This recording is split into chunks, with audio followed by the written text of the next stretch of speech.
Mets un kolkhoz juste en dessous. Ça y est, regarde. Hop, nickel. Nickel. C'est bon.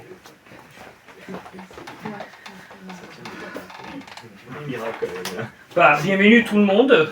Bienvenue à la librairie Chien sous la Lune. C'est pas un exercice facile pour moi être face à une foule.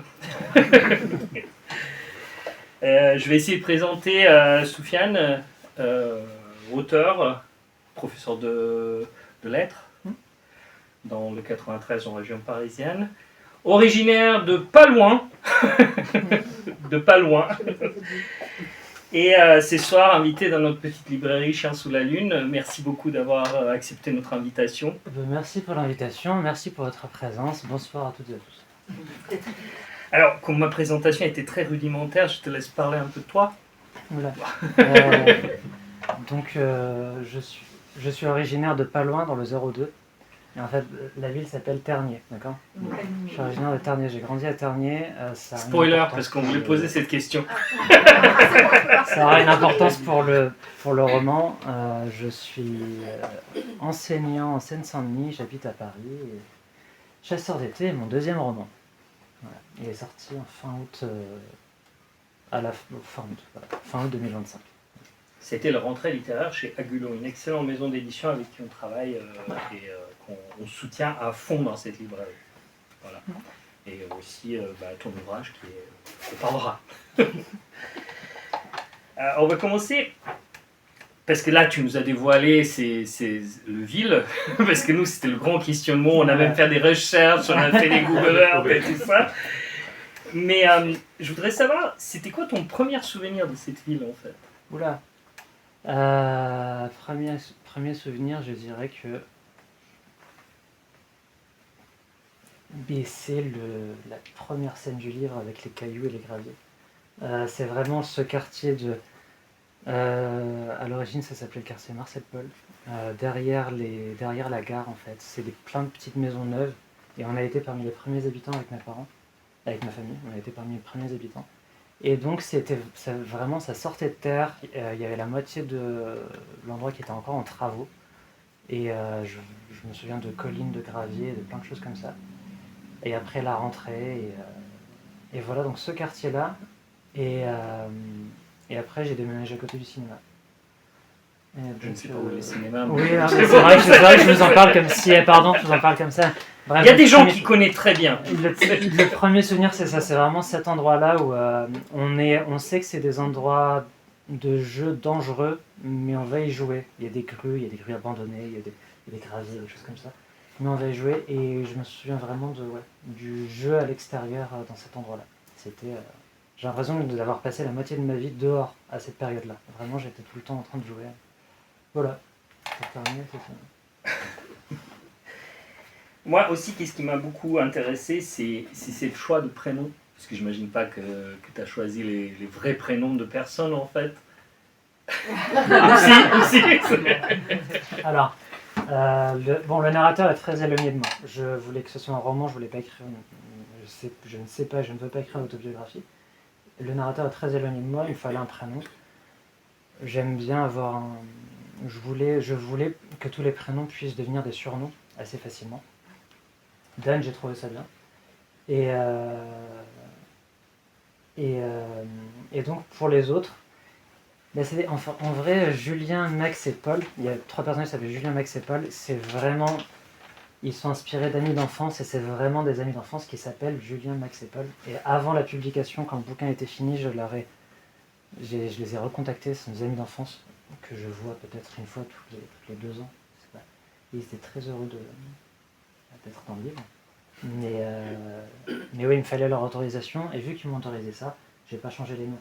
Je les aurais changés, mais à l'origine, c'était vraiment des noms pendant l'écriture, parce qu'on change ça m'est arrivé de changer les prénoms une fois le texte fini. Mais pendant l'écriture, puisque c'était la base de ces personnages-là, je voulais avoir ces noms-là qui étaient comme des béquilles qui m'aidaient à écrire. Et voilà. Mais Julien, Max et Paul, tout le reste, c'est inventé. Naka, c'est pareil. Naka, il me fallait un surnom, donc Naka. Voilà. Nelson, j'ai l'impression que c'était un prénom qui était à la mode quand j'étais à l'école primaire. Et ça se passe au début des années 2000. Et donc je trouvais que ça marchait bien, Nelson Beaumont, voilà, je trouvais que ça marchait. Nelson, c'est un personnage que je trouve très touchant. Et voilà, ça marchait bien. C'est comme ça. Alors, aussi, moi je le ressentis comme ça, comme une forme en vous lisant, parce que moi je suis pas du tout français de naissance, j'ai pas grandi ici, j'ai même pas grandi en France en fait, mais je me suis fortement identifié au personnage. Et, et, euh, et j'ai ressenti une forme de nostalgie très forte pour la jeunesse, pour l'enfance, pour le fin d'enfance et tout ça. Et moi, je l'ai revécu de manière autre, dans un autre coin de monde en fait. Mais c'est intéressant que vous avez réussi que tu as réussi avec ton roman à inciter ça chez quelqu'un qui n'a pas du tout grandi en France, qui n'a pas du tout vécu ces situations, et surtout qu'il a grandi dans une époque lointaine. Ça veut dire il y a 350 ans. Et je voulais parler un peu de nostalgie. Quelle était le part de nostalgie dans l'écriture de cet roman? Est-ce qu'elle existait? Ou est-ce qu'il y avait quelque chose qui est de cet ordre-là, une nostalgie mélancolique en fait? La nostalgie existait, mais c'était pas le point de départ du roman. Et je suis content que tu me dises ça. Et en fait, j'ai plusieurs lectrices et lecteurs d'âges différents qui m'ont dit ça me fait penser à ma jeunesse.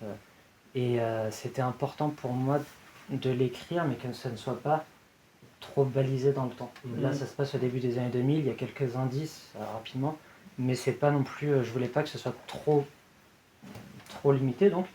Et donc, j'ai choisi de raconter des choses qui appartiennent à tout le monde, qui appartiennent aux enfants de tout le monde.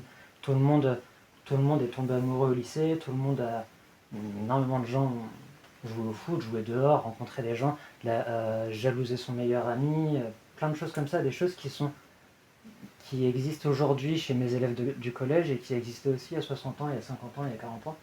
Et il fallait que je trouve ces choses-là pour que ça puisse toucher autant de monde que possible et trouver quelque chose d'essentiel. Et donc on parle de nostalgie. Il y a certaines choses dans le bouquin qui sont des souvenirs à moi, d'autres choses qui sont complètement inventées. Et en même temps, dans mes souvenirs, il fallait que je fasse le tri. Il fallait que je sache quoi raconter et quoi ne pas raconter. Et dans comment faire le tri, en fait, je voulais choisir des choses qui pouvaient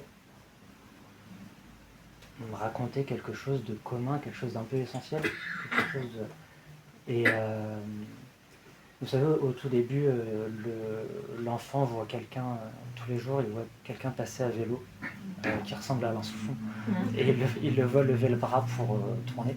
Il est à vélo, il le voit lever le bras pour tourner. Et puisque c'est un enfant qui ne comprend pas, il se dit juste que cette personne est folle et que cette personne lui fait peur. Et ce genre de choses, on a une vision un peu biaisée de la réalité. Ça, c'est des choses qui, je pense, peuvent arriver d'une manière différente à tout le monde. Tout le monde a vu des choses étranges a compris des choses en étant un peu à côté de la plaque, quoi. Et voilà. Et pour ce qui est c'était pas le point de départ, le point de départ, c'était vraiment Naka et Nelson, deux personnages qui s'appellent Naka et Nelson. Et donc, je vais pas spoiler, mais bref, un rebondissement autour de Naka et Nelson. C'était vraiment eux le point de départ, et tout le reste s'est construit petit à petit autour, sachant que aussi, ça fait longtemps, de toute façon, j'ai envie d'écrire des bouquins depuis mes 14 ans, et ça fait très longtemps que je veux écrire un roman sur l'enfance, et sur un endroit qui ressemblerait un petit peu à Ternier. Parce que c'est quand même... Ce genre de ville, il y en a énormément en France, des endroits qui ne sont ni des grandes villes ni des petits villages, il y en a vraiment beaucoup. Je pense qu'une majorité des habitants en France viennent d'endroits comme ça. Pourtant, c'est assez inexistant en littérature. On ne voit pas partout. On voit beaucoup de romans sur des grandes villes, beaucoup de romans sur des vraies campagnes, pas tellement sur des villes un peu moches comme ça. Et donc voilà, j'avais envie de construire quelque chose. C'est très difficile de construire quelque chose de romanesque et tout ça sur un endroit comme Ternier, vraiment. Et je voulais transmettre ça. Ouais, je trouve que tu as parfaitement réussi à suspendre le temps, et ça, je trouvais ça génial, parce que ce que tu dis, c'est intemporel. Ça veut dire, moi qui viens de fin fond de Balkan, Je me suis à aucun moment posé est-ce que ça se passe en France, et même à un moment je me suis dit mais ça devrait se passer dans les années 70, 80 en fait, et je me suis trompé largement parce que j'ai regardé ton âge et je me suis dit tiens, je suis trop vieux. Bon, j'ai trouvé aussi qu'est-ce qui était très intéressant, j'ai écrit aussi sur le site de librairie quand j'ai fait les critiques de romans, à l'époque où je l'ai lu, et je me souvenais de qu'est-ce que j'ai lu, parce que j'oublie très vite. Je me souviens d'atmosphère, et je me souviens du personnage, je me souviens de tout, mais j'oublie assez vite le... Mais je sais que ce qui m'a marqué beaucoup, c'est cet roman aussi qui est vite... Ah, il y a Marie-Paul qui arrive. Vas-y Marie-Paul, vas-y. Bonsoir. C'est aujourd'hui, on a, bon, comme dans toutes les époques et dans toutes les générations, on a cette grand discours, la jeunesse, elle est corrompue, elle est horrible, ça se drogue, ça picole, ça fait des bêtises, ça commence, c'est une violence partout, on va tous mourir, Et en fait, ton roman, il est loin de ces caricatures-là, et justement, sans avoir prétendre à déconstruire tous ces discours médiatiques, il nous donne une image justement d'une jeunesse qui est à peu près pareille dans toutes les générations, avec quelques exceptions toujours trop bien ou trop mauvais, mais généralement la large majorité des jeunes, c'est des gens gentils et sympas, quoi, qui sont un peu paumés, qui se cherchent. Et du coup, si tu peux nous parler un peu plus de ça, je sais que j'imagine que c'était pas ton intention à démentir LCI et BFM en fait. Oui, je pense que ça... Bon, ces discours-là sur les jeunes, etc., j'ai l'impression que ça a toujours existé de toute façon. Et dans les années... bon, ça a toujours existé, quelles que soient les générations. On a tous un... Bon, voilà. Et l'idée, c'était aussi, oui, de montrer ce qui a toujours existé, ce qui existera toujours. Et je pense pas que les jeunes soient plus méchants qu'ils ont pu l'être, que moi j'ai pu l'être quand j'étais adolescent. Les adolescents ont une forme de bêtise, de méchanceté, mais bon, ça passe, quoi. La plupart du temps, ça passe, et puis voilà. Et c'est beaucoup moins dangereux de toute façon que des adultes qui sont méchants. Et non, ouais, le catastrophisme comme ça me... Comme quand on dit que les jeunes ne lisent plus, bon, déjà ils lisent en vrai, juste ils lisent peut-être des choses différentes. Et en vrai, c'est les adultes qui ne lisent plus. Les adultes en général lisent peu. Ouais. Et aussi, si j'avais eu toutes ces sources de distraction, et je pense que c'est pareil pour vous aussi, si j'avais eu toutes ces sources de distraction quand j'étais adolescent, bah, j'aurais lu Grand Livre aussi. C'est normal que le temps se partage, quoi. Et bon, voilà. Et après, non, je me suis pas, pour le coup, j'ai pas pensé à mes élèves en écrivant ça. Je pensais à vraiment mes souvenirs, mais en l'occurrence, mes élèves sont très bien. J'ai beaucoup de chance. Je t'ai pas posé de questions sur tes élèves, mais tu t'es dévoilé là. Non, si, c'est super. Là où j'enseigne, c'est vraiment bien. Le problème, de toute façon, ma première année d'enseignement, je l'ai faite à Troyes, dans la ville de Troyes. Et j'avais une collègue qui allait prendre sa retraite. C'était sa dernière année. Et elle m'a dit une chose, elle m'a dit, bah tu verras, le problème, c'est jamais les élèves, c'est toujours au-dessus. Voilà. Les élèves, c'est super, et tout le reste, c'est de la merde. C'est plus ou moins ça. Quand il y a des problèmes, ça vient toujours de la hiérarchie. Et les élèves, en général, ils peuvent être un peu cons. Voilà, c'est pas grave. Bon, je reviens sur le roman. Naka, c'est un personnage que, à nouveau, quand j'ai réfléchi sur ton roman, c'est une sorte d'ami, on a tous eu, un peu mystérieux, un peu cool, un peu incroyable, un mec qu'on tous souhaite être. Et je me dis, comment tu l'as travaillé, ce personnage? Parce j'imagine que c'est quelque chose de vécu aussi, mais il y a quelque chose d'universel dans le Naka. On a tous connu un Naka à un moment de notre adolescence et de jeunesse, en fait. Et j'ai toujours été fasciné par les gens qui sont très lumineux. En fait, ils sont, comment dire, on aime bien ces gens-là parce que quand on est avec eux, il se passe des choses, il y a des événements. On a des choses à raconter une fois qu'on a passé une soirée avec eux. On sait qu'il va se passer quelque chose. C'est des gens qui sont... et si vous ne connaissez pas de gens comme ça, peut-être que c'est vous qui êtes comme ça. En fait, ils ont une forme de générosité qui fait que quand on est avec eux, ils vont se donner au moment et faire vivre des choses, et c'est toujours intéressant. Et en même temps, En même temps, c'est un peu triste aussi, parce que les personnages comme Naka, c'est quand même assez seul. Naka, finalement, est très solitaire, il est très seul. Et aussi, j'avais un ami comme ça, une fois, il m'a dit, il s'appelait Adlan, et on avait un autre ami qui s'appelle Florent, mais qui venait très rarement en soirée. Et en fait, Adlan, une fois, m'a dit, j'aime bien quand Florent est là, parce que quand Florent est là, je peux moins, enfin, me reposer un peu, moins être dans la représentation, moins être dans le spectacle et dans le show, parce qu'il y a Florent qui le fait aussi. Et les gens comme ça, vraiment, ils ont je pense vraiment que c'est un amour des autres qui les pousse à être aussi spectaculaire, aussi exubérant. Et donc, je sais que, en tout cas pour les romans, les personnages de romans comme ça m'a toujours fasciné. J'ai toujours adoré les personnages de romans de la sorte. Et il y en a un dans mon premier roman, et il y en a un dans mon deuxième avec Naka.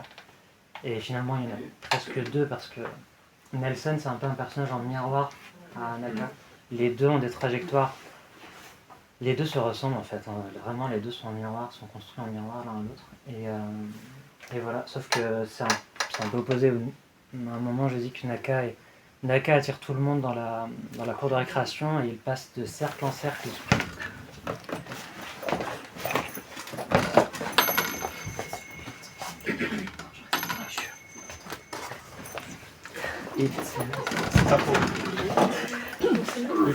Il passe de cercle en cercle parce qu'il est bienvenu dans tous les cercles de la cour de récréation. Et Nelson fait le contraire, il passe de cercle en cercle parce qu'il est bienvenu nulle part. Et donc il fuit chacun des cercles un après l'autre. Et donc voilà, c'est le point de départ, c'est le vrai personnage du roman. Ouais. Bon, moi je saute coca là, je suis pas un super intervieweur, mais. C'est pas de problème. J'ai trouvé aussi que cet instant, justement, le chasseur d'été, je trouvais ça génial parce que tu m'avais fait revenir les souvenirs des étés éternels en fait. On a l'impression, quand les cours ils se finissent, on a l'impression que c'est pour toujours en fait, que ça va jamais arrêter. Et le chaleur, et le piscine municipal, et les copains, et les filles, et les machins. Et je trouvais ça génial. Bon, c'est pas une question, je te laisse parler en fait. Ah ok. Oui, il y a cette distorsion du temps. Il y a cette distorsion du temps où l'été, on a l'impression qu'il est infini, qu'il ne s'arrêtera jamais. En l'occurrence, il y a un été dont ils se souviendront toute leur vie. Et en même temps, parallèlement, j'en parle surtout pour la rentrée, quand ils entrent au lycée. Il se passe tout le premier trimestre, ils ont l'impression que c'est passé en un clin d'œil, et en même temps, ils se sont habitués au lycée, ils ont l'impression d'avoir toujours été là. Et il y a cette distorsion à chaque fois quand on est... J'ai l'impression que la perception du temps change avec l'âge de toute façon, et quand on est adolescent, déjà on s'adapte très vite. Et une fois qu'on est adapté, on a l'impression que le temps est beaucoup plus long. On s'habitue très vite aux vacances, et donc on a l'impression qu'on a toujours été en vacances. Et en même temps, tout passe très vite parce qu'on découvre énormément de choses et on vit plein de choses pour la première fois. Et c'est un roman sur le temps aussi, c'est la première fois que j'écris j'en écris deux, donc voilà, mais là, ce roman-là, il se passe sur 10 ans, et donc c'était difficile, c'était un vrai enjeu pendant l'écriture, de me poser la question, comment est-ce que je raconte 10 ans? À quel moment est-ce que je vais raconter 2 ans en 5 pages, et à quel moment je vais raconter une semaine, mais en 50 pages? À quel moment je vais faire des scènes où je m'attarde, et des moments où je fais des sommaires, où je fais une liste. Et justement, j'ai alterné les moments de scène où je raconte des événements en détail, et des moments qui sont ce qu'on appelle des sommaires, où je fais des sortes de listes de ce qui se passe. Et j'aime bien j'ai découvert ça avec le bouquin d'Annie Ernaux qui s'appelle Les Années, où parfois elle va juste chercher... Allumez les micros, je suis trop intelligent. C'est pas grave, on va refaire tout.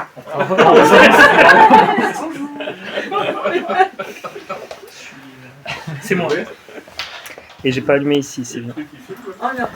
Ça filme, j'espère que ça enregistre le son. On sera sur Ah, c'est moi. C'est pas grave, c'est unique. Qu'est-ce que vous avez vécu maintenant? On va pas répéter. Et oui, et donc le sommaire où j'aime bien cette idée que de mettre des événements, parfois sans grand rapport les uns avec les autres, mais ça dresse un portrait, c'est comme un dessin en numéro où le lecteur, la lectrice, fait le lien, dessine et voit tout son motif, et c'est tout le motif de cette époque de parler de Solène qui dessine des poissons sur les Converse, et de un tel et un tel qui se battent parce qu'il y en a une qui déteste les Beatles et l'autre qui... Enfin voilà, et vraiment comme un dessin en numéro, ça donne un motif, et ça donne un visage, mais donc ouais, en liste comme ça. Bref, j'ai beaucoup aimé ça. Et je sais plus ce que je disais. Oui, je parlais du temps, et donc voilà, ça a été un vrai questionnement de les accélérations et les ralentissements. Bon, je pose encore une question et je laisse les gens te poser des questions puisque je vais trop parler. Une question un peu plus légère. Parce que c'est vrai que tu as très peu, tu as fait cet roman comme une récit plutôt, au gros mot universel, mais qui peut parler à tout le monde. Mais selon toi, qu'est-ce qui est emblématique de ta jeunesse des années 2000, début d'année 2000? Qu'est-ce qui vous a marqué, vous, autant que gamin? Et alors, voilà, quelque chose que toi, peut-être tu l'as mis dans le roman. Alors je t'ai dit, moi j'ai une mémoire de poule. Je l'ai lu, j'ai des sentiments par rapport au roman, mais j'ai pas de souvenir de tout. Je l'ai lu il y a quand même à la rentrée littéraire, du coup, et entre-temps, il y a plein de choses qui sont passées. Je séparerais ça en deux. D'abord, il y a le collège, avec vraiment le foot, parce que le foot, c'était un moyen de sociabilisation. Il y avait le foot en club, mais surtout, il y avait le foot sur la place de la mairie, et c'est là qu'on existe, c'est là qu'on se découvre une place, qu'on se frotte à la société vraiment. On rencontre des gens qui n'ont pas grand lien avec nous, on rencontre des gens qui sont très différents de nous, et c'est l'idée de faire société avec ces gens-là, et avec des gens qu'on ne connaît pas. Et donc, d'occuper une place, de savoir comment évoluer, comment survivre, comment on agit en société. Et donc vraiment avec le foot, c'est Camus a été gardien de foot pendant longtemps, et je crois qu'il y a un truc du type tout ce que j'ai appris de l'homme, je l'ai appris sur un terrain de foot. C'est vraiment une dimension à laquelle on s'éduque. Donc il y a le foot. Après il y a le lycée. Et le lycée, je dirais que si je devais retirer quelque chose, ce serait la musique en fait, parce qu'on se construit culturellement. Au lycée, on s'est construit culturellement, on a construit nos goûts musicaux, nos goûts littéraires, etc. etc. Et c'était aussi la représentation, parce qu'on est constamment en représentation quand on est adolescent, et donc si on aime telle musique, il faut que ça se voit sur nous, sur nos vêtements, sur notre manière d'agir, etc. Et en même temps, donc, parfois on peut choisir nos goûts musicaux en fonction de ça.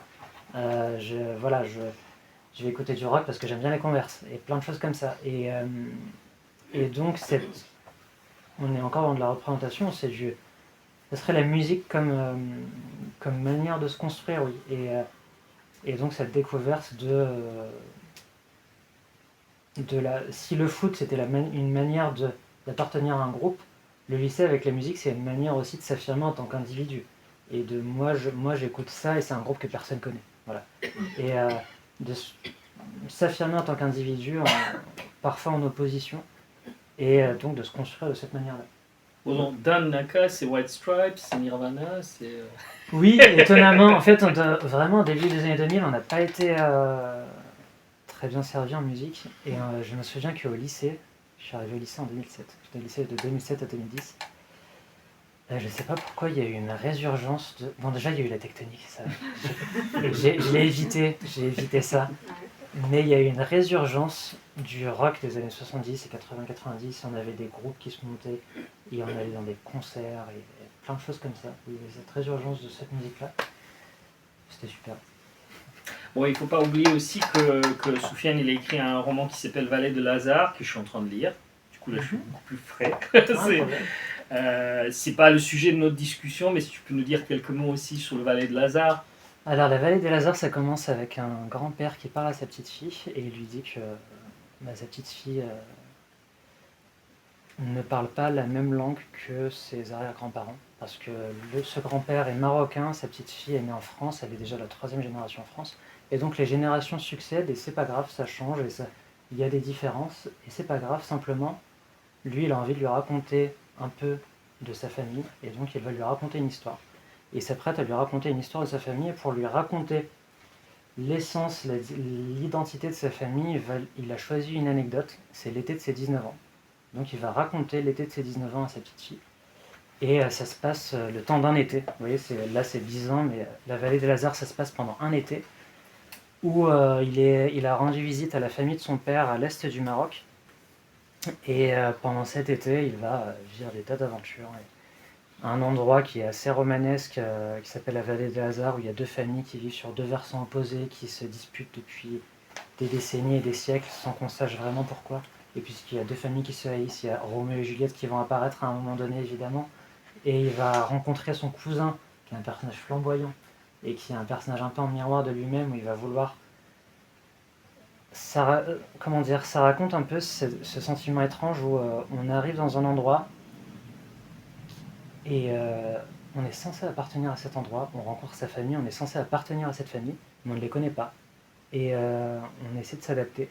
Mais c'est comme si chaque année, on allait retrouver un vêtement qui est un peu trop grand, un peu trop petit, et on le met, et en fait, il ne va pas trop, etc., etc. Et en fait, on passe notre temps à essayer de s'adapter.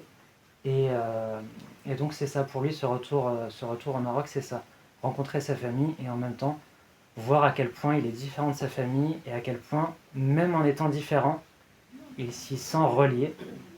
Et je trouve que c'est bon, ça se passe pendant un été. Très romanesque. Et ça a eu un bel accueil. Voilà. Je suis en train de lire, je vous recommande chaleureusement. C'est pas... Voilà, sachez bien qu'il y a très peu, parce que Interforum, ils sont très simples. Bon. Bon, on va écouter un extrait de Chasseurs d'été. Allez. Attends 2 secondes, juste. On va laisser... Il reste toujours au chaud, comme un chat qui suivrait la course du soleil sur le sol d'un appartement, déplaçant sa sieste en fonction de l'ensoleillement. On ferait pareil, à l'échelle de la Terre, disait Naka, hilar. Nelson renchérit. Il était hors de question pour lui de vivre dans le froid. Il nous expliqua qu'il n'avait pas besoin de faire d'études. Il allait apprendre à construire des maisons, à la dure par le travail. Il trouverait toujours un emploi, même s'il devenait chasseur d'été, parce qu'on a besoin de maçons partout dans le monde. On construit des maisons dans tous les pays. Le ton docte, Nelson nous enjoignit à trouver un métier qui resterait utile même quand les ordinateurs feront tout à notre place. Tu vois, dit-il à Paul, tu veux devenir journaliste, mais tu peux être sûr que bientôt il y aura des ordinateurs qui écriront tout et pour moins cher qu'un humain, alors que construire une maison... Nous étions habitués aux tirades parfois maladroites de Nelson. Pourtant, il ne fut jamais aussi convaincant que ce jour-là. Il est vrai que ni Max ni Julien n'étaient présents. Il avait le loisir de développer toute une vision du monde. Les petites moqueries mesquines avaient disparu avec eux. Je surpris plus d'une fois le regard ravi de Naka, qui semblait heureux que Paul et moi puissions enfin apprécier cela. On passa de longues heures à réfléchir au métier éternel. On déambula d'Amblogne à 4, pendant des semaines qui durèrent des années. Maintenant à vous, avec vos questions, ou Soufiane. Si vous avez. J'ai une première question, c'est... Bravo. C'est moi. Au début du livre, il y a 3 phrases de Arthur Rimbaud. Ouais. Pourquoi ? Parce que Naka est un personnage rimbaldien. Parce que Naka est... Rimbaud, c'est l'auteur éternellement jeune. Rimbaud, il a écrit entre ses 16 ans et ses 19 ans, et il est parti après. Il a vécu des tas de vies, etc., etc. Il a décidé de vivre au lieu d'écrire. Et Naka, c'est un personnage qui... Le lien était évident pour moi entre les deux. Il a quelque chose d'éternellement jeune, il a quelque chose aussi de... de fuyant. C'est le personnage qui est parti, Naka. C'est celui qui est parti et qui repart après, qui repart... et qu'on ne peut pas saisir. Et Rimbaud, il a ça en lui. Voilà, il est vraiment un Rimbaud, tout ce qu'il a écrit, et 200 ans après, on est encore en train d'étudier ce qu'il a écrit. Il l'a écrit entre ses 16 et ses 19 ans. Et c'est absolument prodigieux. Et il a juste décidé qu'il ne parviendrait pas D'ailleurs, en vrai, c'est juste une interprétation. Il y a des tas d'interprétations pour expliquer son départ et son arrêt de l'écriture, mais qui ne parviendrait pas à ce qu'il recherche avec l'écriture, et donc il a décidé de fuir et de partir et de vivre des tas de vies différentes. Et Nelson c'est exactement ça. Et voilà, Rimbaud, c'est un chasseur d'été. D'accord. Et Accessoirement, c'est des passages du bateau ivre, et c'est trop bien.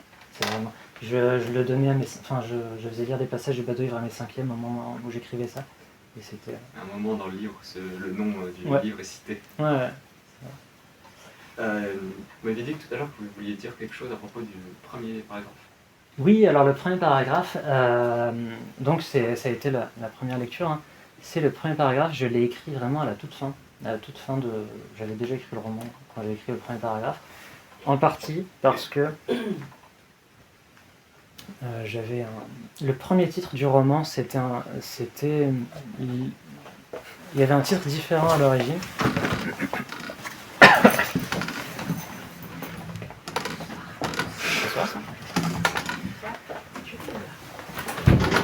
À l'origine, il y avait un titre différent, ça devait s'appeler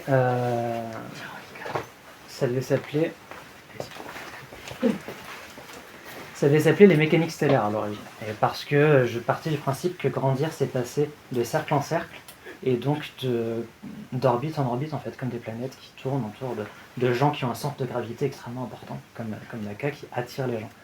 Et le titre allait pas. Voilà, c'est pas possible.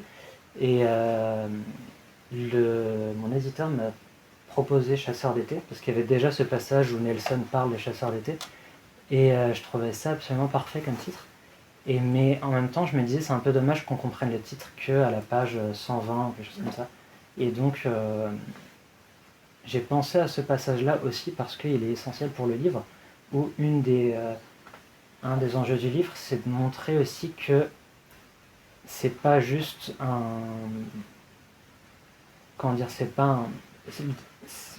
des enjeux du livre, c'est de montrer aussi que les enfants ont leur propre vision du monde, leur propre construction du monde, vraiment. Et il y a toujours deux niveaux de lecture quand on lit ce roman. Il y a le narrateur, c'est au niveau à vue du narrateur, vraiment, quand il a 7 ans, quand il a 15 ans, quand il a 18 ans. Et il y a aussi la narration qui a un peu plus de recul, et le recul d'adulte, d'accord ? Et donc, il y a cette vision du monde des enfants, et en même temps, le lecteur adulte se dit « mais moi, j'aurais pas fait ça.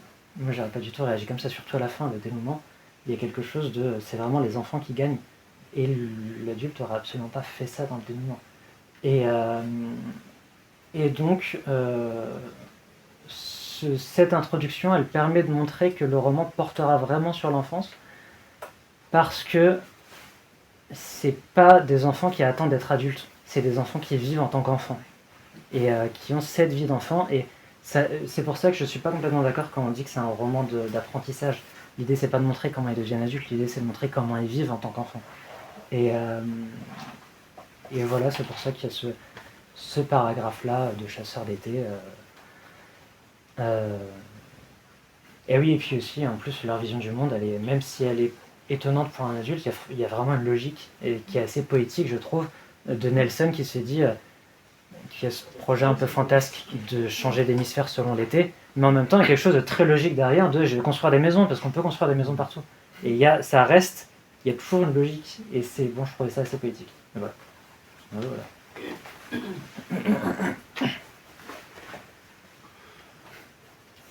Question. Oui, je veux bien. Vas-y, Xavier. J'avais l'aspect autobiographique, donc vous y avez répondu tout de suite. Hein, c'est vrai que c'était un peu une vraie question, quoi, pendant la lecture, de savoir si c'était une autobiographie ou pas. Par contre, Ternier, j'ai pas eu trop de doutes. Ternier, Farnier, enfin, je le sais. Ce genre de connaît. Moi, si j'avais doute. La passerelle, hein, la passerelle. Ouais. Ce qui était très intéressant, enfin, ce qui m'a beaucoup plu, enfin, j'ai beaucoup aimé votre style, hein, et ce que j'ai particulièrement aimé, c'est le rapport avec les adultes aussi. Vous en avez peu parlé là, depuis le début de l'intervention, le rapport avec les adultes, et notamment Dan avec son père, je trouve que, et le copain. Donc, et ça c'est étonnant, et cette phrase, j'étais déçu d'avoir été dépossédé de mes moments du matin avec mon père, puisqu'en fait, Et ça, je trouve que c'est hyper intéressant et c'est rarement traité en fait de cette façon-là. Ce rapport entre l'enfant et son père ce besoin d'amour en fait, ce besoin d'amour qui ne s'exprime pas forcément par des mots, mais qui là s'exprime par des actes. Comment vous avez décidé d'intégrer cette scène, enfin ces scènes, ces rapports entre le père, le fils et l'intervention du copain qui risquerait de prendre la place à un moment donné, quoi. Ça s'est fait petit à petit. Tous les enfants ont des familles, dans le roman, tous les enfants, d'une manière ou d'une autre, ont des familles dysfonctionnelles. Et ça s'est fait petit à petit où le père, je voulais qu'il soit juste une présence qui vient et qui part, qu'il ne soit pas tout le temps là et qu'il soit une présence un peu lointaine et à la fois un peu menaçante, parce que quand il est là, il y a toujours la menace qu'il reparte. Et de toute façon, c'est un roman aussi sur tous les personnages vivent sous une menace. Dès le départ, on comprend qu'il y a la menace d'un événement. Il y a la menace d'un événement qui va arriver, etc. Et c'est là, ils s'en rendent pas vraiment compte, parce que c'est des enfants qui vivent leur vie d'enfant. Et le père fait écho à ça, où quand il est là, il va partir, et quand il n'est pas là, il va arriver. Et quand il arrive, il y a à une période de sa vie, l'enfant, il a beaucoup de mal à se positionner vis-à-vis de son père.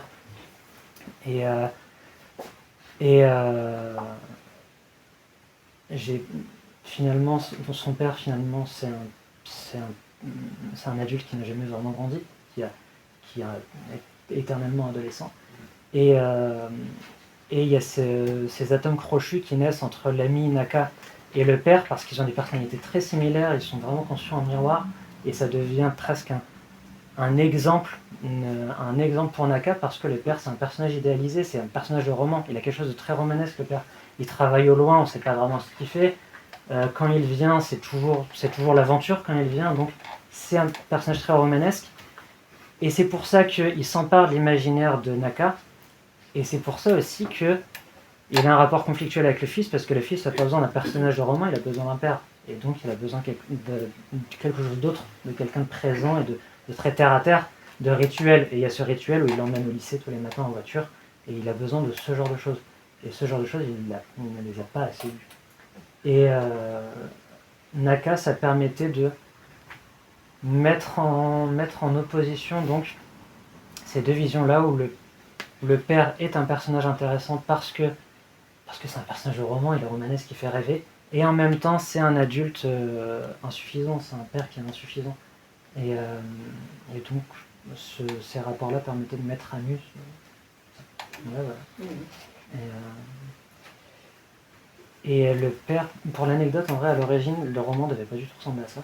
À l'origine, je commençais avec tous les personnages avaient une trentaine d'années, et ils se retrouvaient pour les funérailles de l'un d'entre eux. Voilà.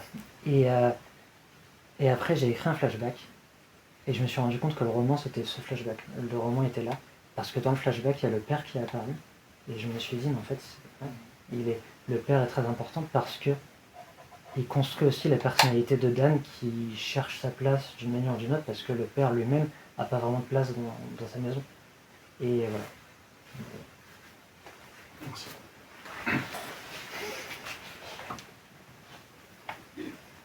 Bon. L'événement où tout bascule, après, ça vous a été inspiré par un fait divers ou c'est... Un fait divers. Ouais, qui s'est passé à Ternier. Pardon ? Qui s'est passé à Ternier. Qui s'est vraiment passé à Ternier. Et on n'a jamais su. On n'a jamais su. Voilà. Et c'est compliqué. À cause de cet événement, le roman est compliqué à résumer, parce que je peux pas spoiler, quoi. Bah oui, Mais ouais, non, c'était un vrai fait divers. Et ça m'intéressait comme matière aussi, traiter le fait divers, travailler sur le fait divers, ça m'intéressait comme matière littéraire. Et finalement, c'était intéressant à écrire, même la scène où il découvre ça, c'était... Ouais. Et on a presque deux romans, presque deux styles, deux ambiances. Il y a Pagnol avant et après il y a Philippe Besson. Ah, je l'ai lu avec... Alors ouais, c'est l'avant et l'après. Ah, c'est pas mal. Merci. C'est une bonne idée. C'est une bonne idée. Après, j'essaie de... À l'origine, j'avais voulu faire une première page qui parlait de ce fait divers. Et en fait, qui racontait le fait divers directement. En fait, la première moitié aurait été juste comment on arrive à ce fait divers-là.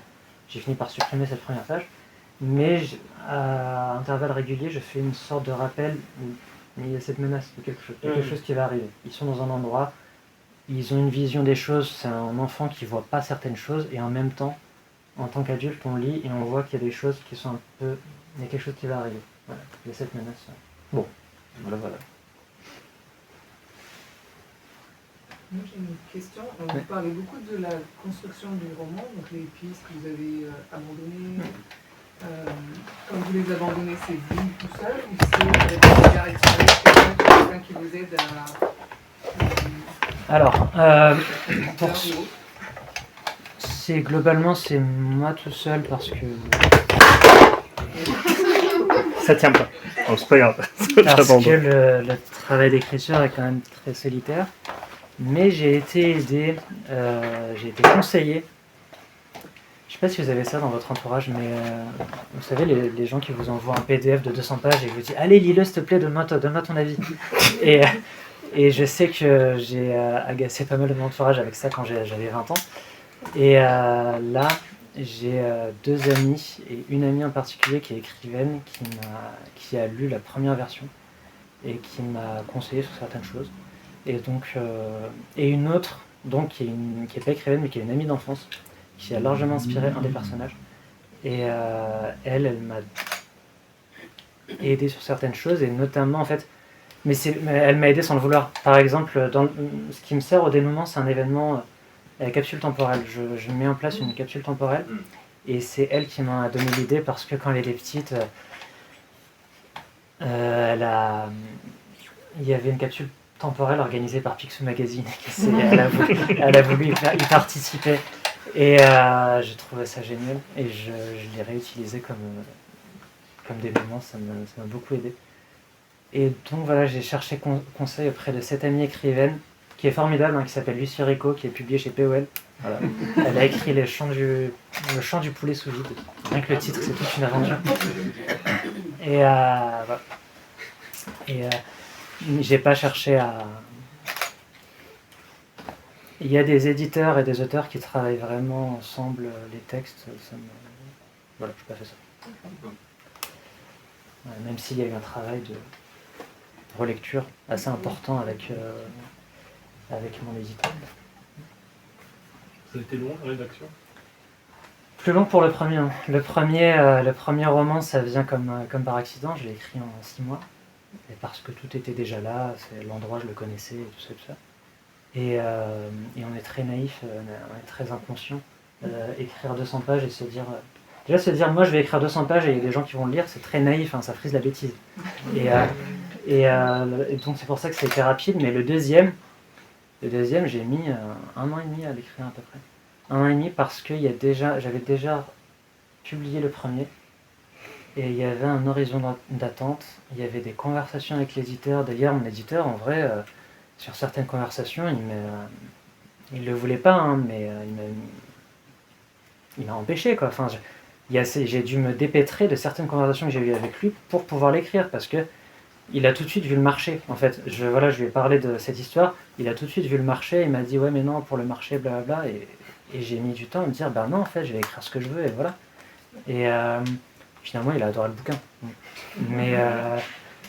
Mais donc, ouais, il y a de l'horizon d'attente et ça freine, je trouve. J'ai mis du temps à me dépêtrer de tout ça pour pouvoir l'écrire. Donc, c'était un petit peu plus compliqué. Voilà. Et c'est aussi un peu plus... Il y a eu d'autres difficultés que le premier. Le premier, ouais, il y a eu quelques difficultés sur le temps, vraiment sur cette distorsion du temps, ça a été compliqué à travailler, ça. Et aussi le premier se passe dans un endroit à l'est du Maroc avec des montagnes, des vallées, du jasmin et tout ça. Là, ça se passe à Ternier, quoi. et faire construire un roman autour de ça et montrer la beauté que ça peut avoir comme endroit et comme époque surtout, c'était du travail. Et voilà. n'ai pas beaucoup parlé de la SNCF, vous avez même pas fait leçon, je crois. Ils prennent un train à un moment. Il y a vraiment les rails. Je parle vraiment de la géographie de la ville. Hein, il y a derrière les rails et derrière le canal, il y a le centre-ville, et c'est deux mondes différents, quoi. Et il y a les rails qui divisent la ville en deux. Et vraiment, d'un côté, il y a des logements sociaux, de l'autre côté, c'est beaucoup plus cossu. Et ça donne une population très différente, qui se croise sur la mairie, une population très différente. Voilà. On parlait beaucoup de musique dans le livre, ce serait quoi la bande son? Alors là, on m'a posé cette question il n'y a pas longtemps. Pour le collège,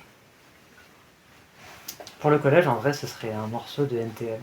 Ce serait un morceau de rap pour le Je collège. pensais Maître Gims, moi.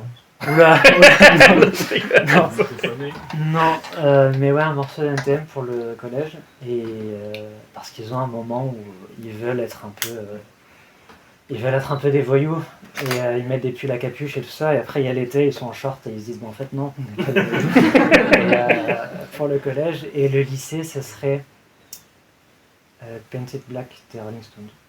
Je pense que ce serait ça. Et ouais, quelque chose comme ça. Ah ouais? Ouais. Pourquoi? Tu penses à quoi? Non, moi je voulais savoir pourquoi Petite Black. Ah, pourquoi? On l'a beaucoup écouté, et on comprenait pas trop les paroles, mais juste on mettait le sens qu'on voulait derrière les paroles, et l'idée de tout peindre en noir. Bon, il y avait un peu de colère et tout ça, et ça marchait bien pour des lycéens, quoi. Et voilà, mais il y avait des groupes comme ça qu'on écoutait en boucle.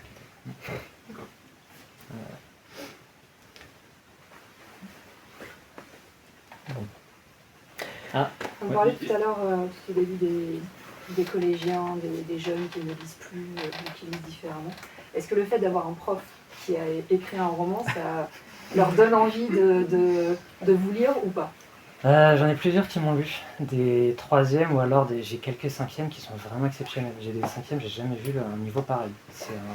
Mais en même temps, je suis dans un collège où il y a 3 cités autour du collège, et en même temps, donc il y a une population qui habite dans ces endroits-là, et en même temps, il y a un centre-ville qui est plutôt bobo, et avec des enfants de musiciens, d'écrivains, de cinéastes, et ça fait un mélange qui marche plutôt bien. C'est pas toujours le cas, hein. Dans mon collège, ça marche plutôt bien, et on a des élèves qu'on envoie chaque année à Henri IV et à Louis-le-Grand, et qui vont qui sont vraiment brillants. Des élèves de 5e qui l'ont lu, des élèves de 3e, d'anciens élèves. Et ouais, non, ils aiment bien, ça marche bien. Après, ils sont plutôt de bons élèves, et ça j'ai de très bons rapports avec eux, quoi. Mais il y a aussi l'idée que c'est pas juste un truc de gens, d'auteurs morts. Voilà. La littérature, c'est quelque chose de vivant, c'est quelque chose... Si votre prof de français passe son temps à faire ça, c'est qu'il y a quand même il y a un intérêt, parce qu'à côté de ça, aussi, il regarde le foot et il joue à la console, mais il écrit quand même. Et donc il y a un intérêt, c'est quand même une matière vivante. Et ça peut nous donner cette vision-là. Ouais. Et du coup, ça marche plutôt bien. Et parfois, ils me posent des questions et je leur en parle pendant 5 minutes, juste pour pouvoir, juste après, les assommer avec les subordonnés, quoi. Voilà. On parle de choses comme ça, et après, pour mieux travailler après. Et eux, ils voient pas le marché. Mais en fait, moi, je le fais, donc je le vois dans ma tête, quoi. C'est vraiment... Est-ce qu'il y a encore des questions? Est-ce qu'il y a un troisième en cours de route? Ou une adaptation. Il y a une grosse rentrée scolaire qui... voilà. Et oui, peut-être. Ça, il y a une histoire que j'aime bien. Et j'en suis pas encore arrivé au stade où je sais que je vais finir le livre. Mais j'ai quelques idées qui me plaisent. Voilà. Merci beaucoup. Et juste une dernière question qu'on pose à tous les auteurs qu'il y a. C'est quoi ton plus bel ou le premier souvenir de librairie?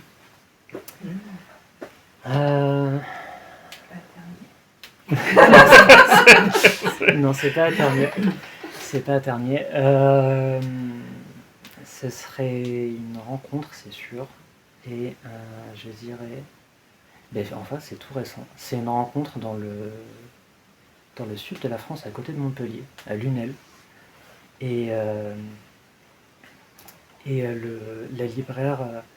Lunel, c'est une ville qui a un peu qui a été reconstruite dans les années 2010 parce que, bon, voilà, bref.